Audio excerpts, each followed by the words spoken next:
Video viral দিয়ে তো basically কেউ টিকে থাকতে পারে না। না একটা ভিডিও এইটাই লোকে বুঝতে চায় না। এখন সবাই না, আমি সত্যি সোশ্যাল মিডিয়াটা মাঝে মাঝে খুললে ভাবি মানুষ কি করছে ভাইরাল হওয়ার জন্য। আমরা কিন্তু ভাইরাল হওয়ার জন্য কোনোদিনও কাজ করিনি।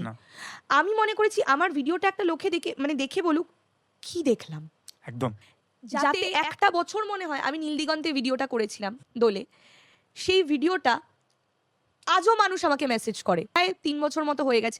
আজও আমি যে ভিডিওটা দোলে দিয়েছিলাম এবার আজ ফাগুনে, খুব ভাইরাল হয়েছিল ভিডিওটা।